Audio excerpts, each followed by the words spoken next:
Lee Jones in London. He's a senior lecturer in international politics with a focus on Southeast Asia at Queen Mary University. Welcome to the News Hour. Aung San Suu Kyi, she has trodden a very careful path with regards to the military while she was the de facto head of state. So why have they turned on her? Yeah, it's a very good question. I mean, Aung San Suu Kyi has had to operate within the 2008 constitution, which was drafted by the military regime, which handed power over to a more civilian administration from a position of strength.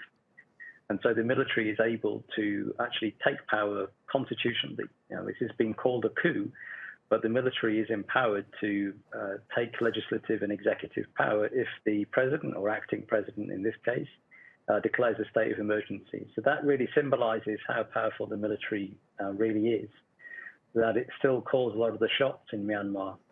And it seems that the best explanation that we can find for why they've stepped in is there was deteriorating civil-military relations between the army and the NLD over the past several years, and things came to a head after the election in November 2020. So that the intervention seems to be mainly about disciplining the NLD and reminding the civilians who really caused the shots in Myanmar. And I want to ask you if you see a greater chance now of war between Myanmar's military and dozens of ethnic armies. Well, there's never been peace in the borderlands, which are inhabited by ethnic minority peoples, many of whom have been in various forms of insurgency since the 1940s in some cases. It's not likely that the coup will change a great deal, I think, because the reality is that since the so-called democratic transition in Myanmar in 2010, things have changed relatively little in the borderlands where the ethnic minorities live, and especially in areas where there are ceasefires with ethnic minority militias, or areas policed by former militias which are now incorporated into the army as border guard forces.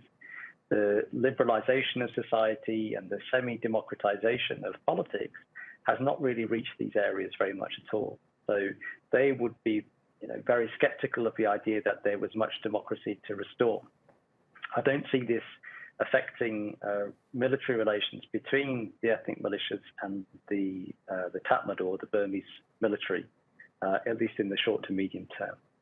And what impact do you think ASEAN will have now on the direction of the country and the direction of the military?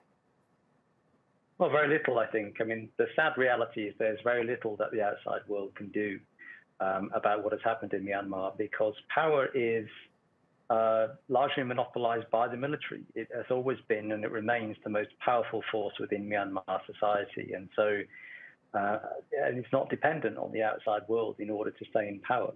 And also, its priorities are such that it will simply shrug off any sanctions imposed on them or the country in order to pursue their political goals. We know that because they did that for 30 years before they transferred power to a civilian regime.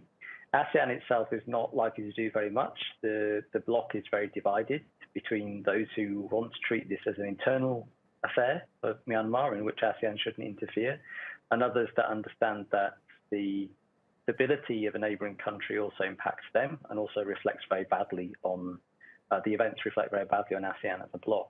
But unless there is very severe pressure on ASEAN, in other words, unless it is made accountable for the actions of the military by the outside world, which is not likely, I think, at the moment, then I don't think we'll see more forceful action from ASEAN in future. Great to get your analysis. Thank you very much indeed, Lee Jones from Queen Mary University in London. We appreciate it.